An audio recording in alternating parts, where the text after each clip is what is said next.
Hey you, before the video starts, consider dropping a like, a comment, and maybe consider subscribing. This really does help the channel grow. On to the video. Hey guys, it's Main here. I haven't done a non-stream review in so long, but given the fact I'm not going to be here on Saturday the 29th to do my stream like normal, I'm running low on reviews to upload. So this is going to be an off-stream review going through Retr0rat's account, and we're kind of back on track with the list from the not subathon, but that one stream we had, we got kind of backlogged with reviews. But anyways, we're back on the regular list. We're looking at Retr0rat's account today over in World 6 at Leek Spirits. So at that initial lock for most of the characters, where you need, I think, 6 players, if I'm not mistaken, to get past that lock. So that's kind of where we are looking today. So let's see what we can do to try to help his account.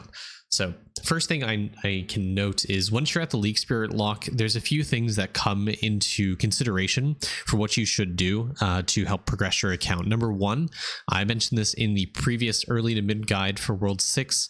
Skilling efficiency and prints are pretty big. Obviously, skilling efficiency and prints don't help you with damage for the most part. However, focusing on that, I think, is a good point to do so, because once you're at this lock, it's going to take a considerable amount of time to actually break through it, assuming you don't have well, I mean, this was advice before even the vault upgrade was around, before the Pet Companion 2.0 was out.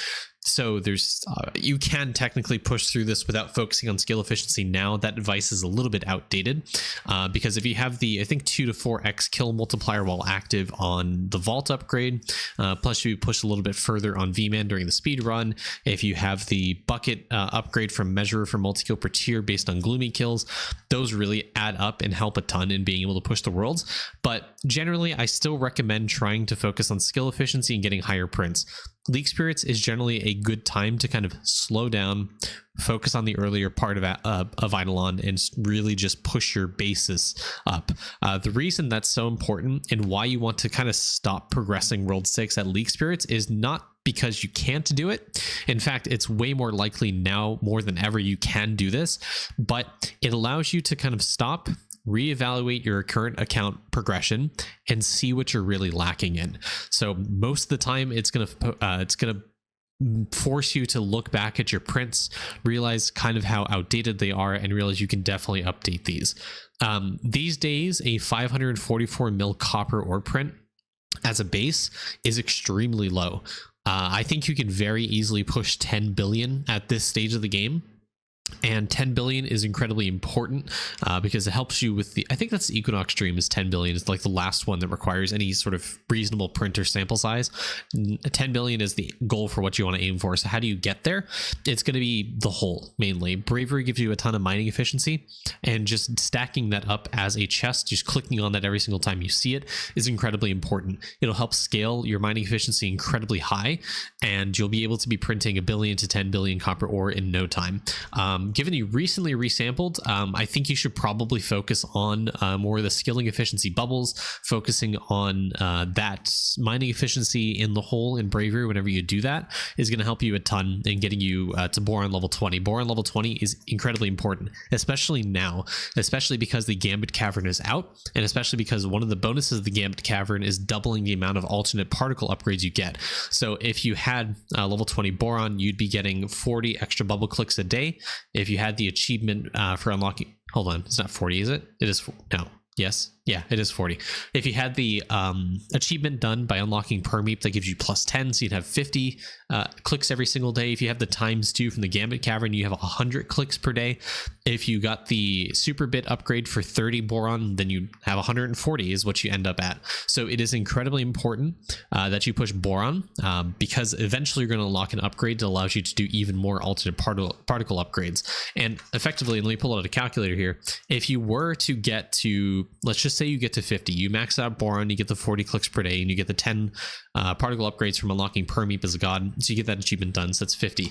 So 50 If your Larry is at 501 plus, you can guarantee 2 bubbles. That's 100 bubble levels every single day for basically free. You just need a little bit of liquid and a little bit of atom generation, which if you're at the point you have boron 20, I guarantee you have the atom generation for it. You just need to worry about doing more cranium cook on bubo, getting enough liquid rate capacity to kind of push that. So you're at 100 guaranteed bubble levels every single day.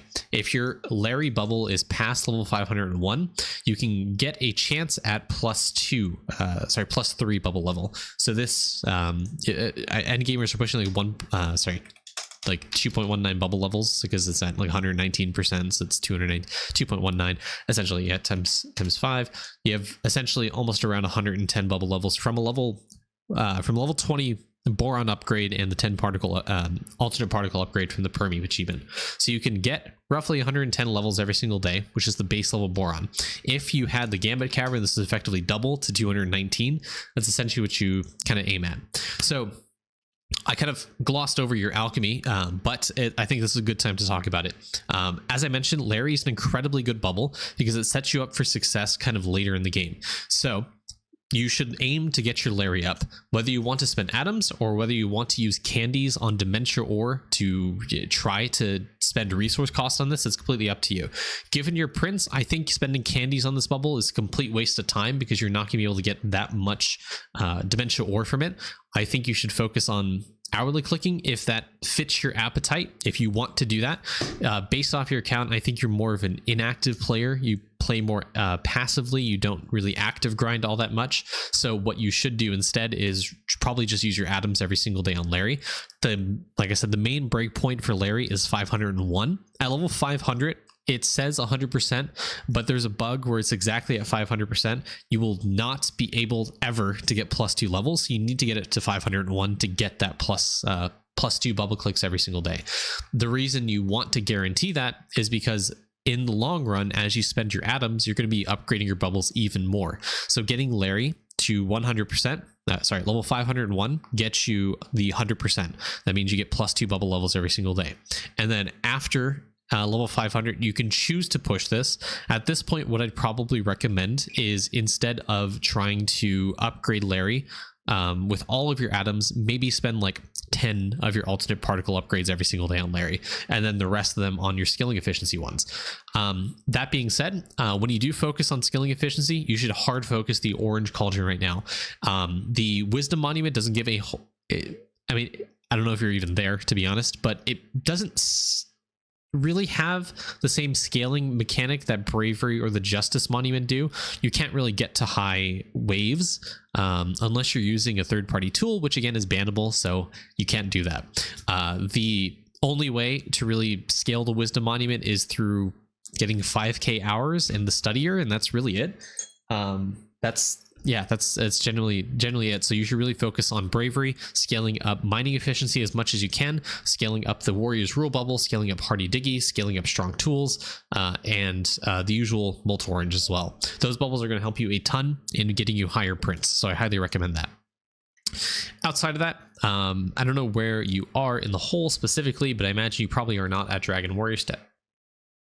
You are Dragon Warrior statues. You're at Cavern 15. Okay, definitely a hole enjoyer. So Dragon Warrior statue is insanely... Wait, no, hold on. IE hasn't updated, so this is Villager statue, not Dragon Warrior. Forget what I said. Never mind. Okay. I was gonna mention something about production speed, but okay. So what you should probably focus on is just your resource bubbles right now. The more the more vials you get up to level 13, the better. You have some skilling efficiency ones or skilling resource ones that you can really aim to push up to level 13. As you get vials up to level 13, the more bonuses that your vials are going to get because the vial multiplier. You should also really focus on like venison malt specifically right now because it reduces material cost for stamps, which means you can upgrade your stamps to even higher levels. You want to get to 10k stamps at the very minimum because this guarantees you get a gilded stamp every single day. As you get a gilded stamp every single day, you can cycle that into more stamp levels. Right now, like I mentioned before, your big focus is on skilling efficiency, so you want skilling efficiency where you can. Try to focus mining efficiency in particular. So cool diggy stamp, the multi-tool stamp is not a bad one to do either, and just any other mining efficiency ones that you can are really, really good. You can also focus on golden apple stamp. Golden food effect, it does impact obviously the golden peanuts, which gives you mining efficiency. So this is another way to scale mining efficiency. Yeah, 10k stamps is definitely where you should aim. You're almost kind of there with the thread vial, getting that to 13. So keep on keeping on, you know. Sigils, I wouldn't really focus on sigils right now because your sigil speed is really low. I think you should instead just stick your characters on the liquid cauldrons to just upgrade liquid rate and capacity. Okay, we'll move on from there. Refinery, keep this at 0, 10, 10, 0, 10, 10. Good. Okay. Yep. Salt lick. Yeah, I'll move past it, you know. Okay, I suppose you're kind of on the Eclipse grind, which is it's good. It's not a bad idea for you to do right now, especially at least getting World 1 Eclipse. I think is a good kind of stopping point for you. And then maybe consider doing some more Gmush farming. I don't know how your tome's looking. Your vault upgrades are looking, but that doing some more Gmush kills might help you with money percent because of the lab node. So getting another like 100 mil, 200 mil might help you a little bit more with cash percent. Eventually, the cool diggy stamp, this one in particular, costs a lot of money, and that's kind of the limiting factor for being able to upgrade that stamp. So if you are running out of money, just remember to upgrade that is my recommendation. Kill Gmush, you know, that would help a ton. Okay, how's this doing? So green stack is something you want to do. Construction, this should be relatively easy for you to do.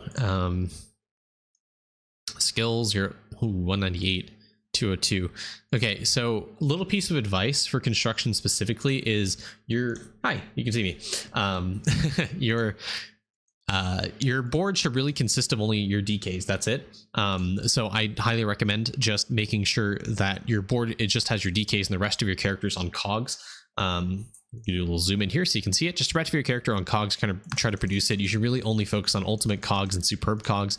If your speed is too low, and you should probably check the EXP on these, make sure I'm not deleting good ones, but you should really only focus on just straight superb cogs, ultimate cogs, and on your board just your DKs. All of your directional cogs should be focused strictly on EXP. I have a little bit of build rate I want to swap out of, but mostly player construction EXP. This boost right here, the boost the entire row, this is strictly a multiplier. This will multiply the amount of construction EXP that you're getting on the characters it's pointed to. And if you have these Zen cogs, these are also multipliers for construction EXP. Just putting EXP on your cogs here is best. And I know what you're saying, I need build rate. I can't just not put build rate. Yes, you can, actually, because your DKs give you all of the build rate that you possibly need. And that scales based off your construction level. So the more construction level you have, the more build rate you get. So actually, by building EXP, you're exponentially increasing your build rate on construction. So that's what you should do. And by focusing on that, you're able to reach level 300 construction on your DKs, and that's how you complete the dream. It's just kind of waiting game though. Just grind out cogs to get construction EXP, directional cogs to multiply the EXP that they're getting, and just focus on EXP cogs on the board specifically, and that's all you need to do. This Lucky Lad trophy, Equinox stream, you should just strictly focus on, I think, Dreadlow, not Dreadlow, sorry, Godshard ore and palm trees are the two best resources to do it on. I would personally do it on palm trees. I don't know how scaling efficiency plays into the drop rate of resources because I personally don't really talk about it nor look into it all that much, but I did this on palm trees because it had the same drop rate. Just use like a bunch of candy if you have them saved up on your V-Man and just kind of, you know, hope you get it. Or just sit up AFK there and, you know, find out. Yep. Either try to do this, I would honestly try to do this solo as opposed to doing this in a party. The World 2 party dungeon apparently is bugged. You can crash at specific instances of it if you're in a party, but if you're doing it solo, you have less chances of it crashing. So good luck. That's all I can tell you. Your big thing to focus on though is definitely liquid investment. As I mentioned, you should focus on rate and cap for your liquids. So 100% try to aim for liquid investment level 11. This will give you 99% of the excess liquid is reinvested into both cap and rate. This essentially means you have over 180% efficiency when you're doing Cranium Cook and you're not investing the points. So liquid investment pairs really well with Bubo, and just focusing on it, just focusing straight on liquid generation and not spending your liquid whatsoever. Just let it build up. If it's at cap, perfect. Just let it build up and let that over cap or overfill of liquid, the excess liquid, go to level up your cap and rate. You'll see it again. Let me swap over to the game scene. Hello. See if I go to the liquid, see I have 2.73 million out of 187,000. If I were to upgrade this, all the levels go up. That's because of liquid vestment. That's essentially what it does. So get on it. You can really get really high levels of liquid cap and rate by just getting liquid vestment. Level 11 is really good, and I would honestly consider doing some active bubo at that point, because I imagine your talents are above 200, which they are, which means you can definitely do some cranium cooking. Okay. Other than that, I think oh my god, something you can definitely focus on is just generally upgrading your tools. I imagine you're probably salt locked, you're not able to get into troll gear, but troll armor, into magma, into some crux gear, into marbleglass is the kind of goal. I would recommend kind of stopping at magma gear for your characters, and then when you can get marbleglass gear, straight up just pushing to it on all of your characters. There are some nuances in specific cases where you do not want to get some characters into marbleglass. I'm going to leave that out. I'm just going to completely generalize it. Get all of your characters into magma gear, and don't worry about is Kruk better. Just stick to magma gear for now. And if you can get into marbleglass, push everyone to marbleglass.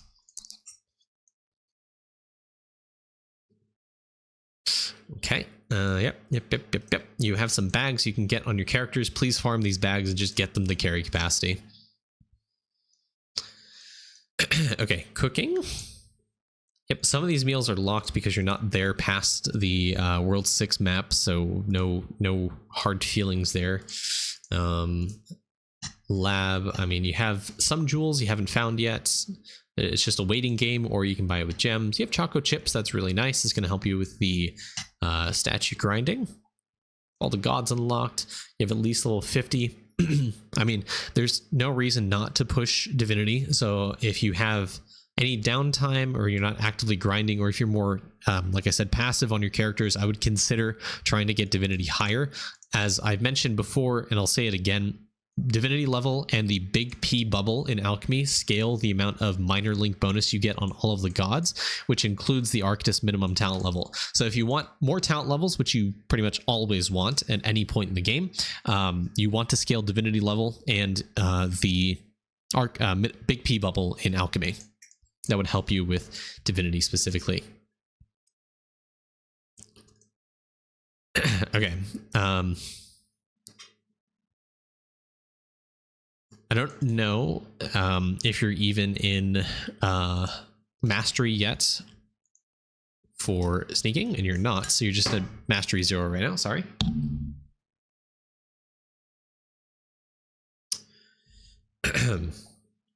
But sneaking is kind of slow to grind. Once you get into Mastery 1, you unlock gemstones. My biggest advice is to start grinding out the gemstones. Get Aquamarine. That first gemstone you find will give you stealth %. Try to grind that out to 1,000. Even try to push to like 2,000, because that would help set you up for success pushing through Mastery 1. That stealth increase is incredibly powerful and will help you a ton in pushing Mastery 1 and getting into Mastery 2 as soon as possible. The ultimate goal is getting to Mastery 3. Yes, that is realistically possible. Your Deathbringer actually can help you a ton in that, because your land rank bonus here, once you unlock Seed of Stealth, this will infinitely increase the amount of stealth you get. It is so incredibly powerful, and it's going to help you really skyrocket through sneaking, because the limiting factor for sneaking kind of is your stealth detection rate. So the higher stealth you have, the lower stealth detection rate, which means you can spend more time breaching doors, or just farming a floor for more jade coin or levels or what have you. So definitely focus on farming right now. That's my biggest recommendation, because this is a huge power spike in player power. In sneaking specifically, the stealth % is really goated for helping you push into higher levels of sneaking floors. But this also comes with a little disclaimer, kind of caveat, something you need to focus on as well is your farming level, because the stealth percent that you get here depends on your farming level. So focusing on farming is another big thing you need to do right now, because you only have 61 crops found. You're only level 53 farming. You have a long way to go to making farming like really good. And the better you make your farming, again, the better your stealth's going to be, the better your drop rate's going to be, your damage bonus, your all stat percent, all of this stuff is incredibly good.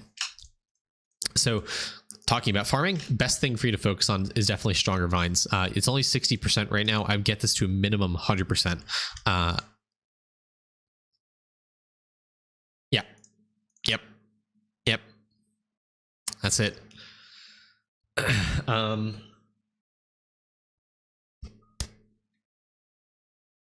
Yep. Okay.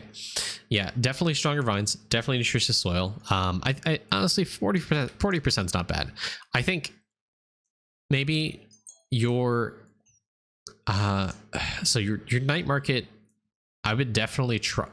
Hold on, you push straight to land ranks. You didn't upgrade any points into speed GMO. I want you to first of all read this. Growth speed per crop you have 1,000 of. It says plus X%, right? You would think this is additive, but this effectively multiplies with the growth speed from nutritious soil. So sure, to start off, it might be like 0.1, 0.3%. But if you have 5 crops at 1,000, sure, it's slow, it's minimal right now to start off, but if you have 0.5% times 5 crops, that's 2.5%. It's 1.025 times the 40% that you see here. You get 41% growth speed. Like I said, to start off, it's not really that good. You don't want to grind out 1,000 crops initially until this growth speed is like 1 to 3%. Maybe you can consider doing that, because the faster your crops grow, obviously the better it is. It'll help exponentially speed up farming. You can get realistically to milliseconds of time in growth speed, and that's kind of end game farming. But definitely when you do a bean reset, consider putting points into speed GMO, and Evo GMO should be your only focus right now. Don't focus on anything else besides those two when you do bean resets, because you want to grow your crops faster. The faster you grow your crops, the more you can grow them, and the more you can grow them, the more you can focus on day market, and then kind of cycle back and forth between focusing on day market and then focus on night market. When you do go for a bean reset and you go trade in all of your crops, make sure you grow as much of your latest crop as you can. So right now that's sushi for you. Try to go to like sushi 9, sushi 10, grow as much of that overnight with overgrowth as you can, and collect them all, go trade them in for magic beans, and then again just focus strictly on Evo GMO and speed. The initial goalpost for you is 1.2x crop Evo, 7% speed GMO. That'll really help skyrocket farming for you. You should get enough land rank points to start investing into evolution mega boost. This will give you production boost. This gives you crop value, and basically when you collect one crop, if you have 100% crop value, instead that one crop goes to 2 crops. So it is a multiplier for the amount of crops that you find, which means you can go back and focus on, you guessed it, day market, and then you can eventually turn those crops into magic beans, and then you can focus more on speed GMO. You can focus on value GMO eventually to scale that value even more. And then if you can get up to 100k crops, focusing on super GMO, because this multiplies this, which again multiplies this. So if you have 100k crops, you're multiplying speed twice, which means, you guessed it, speed goes even faster. So there's different breakpoints for farming. Getting to 1k crop in under, I'd say 2-3 hours of farming time is what you should aim for right now. And then that same logic would apply to value GMO first, and then super GMO. Getting to 10k crops in under 2 hours, then getting to 100k crops in under 2 hours. At that point, you can consider grinding all of your crops to 10k or all of your crops to 100k. Value GMO is going to really scale how fast you can do that, because the more value you have, the faster you can collect those crops up to 10k, which means you can upgrade day market more. Yeah, really, really important. Product doubler is something you should absolutely 100% try to focus on leveling right now as well, because it is effectively value, or crop value. So you can grow this crop, you can get there. So I highly recommend trying to grow this crop and trying to upgrade product doubler. Product doubler is so incredibly important early game for helping you progress farming, because once you get this to 100%, which you should aim for right now, that means every one crop you grow is 2 crops. And if you have 100% value multiplier, value GMO, I believe that goes up to 4 crops. So it is really, really good. highly important. And that's definitely something you should focus on right now. So that's kind of how you help scale farming and what you should be focusing on right now in World 6, because the more farming levels you have, the more crops you find is going to help you with sneaking, which again, as you push into higher masteries, the more bonuses are going to give you all stat, going to give you minimum talent level. I can't remember what the other floor does. Drop rate, I think. Yeah, something like that.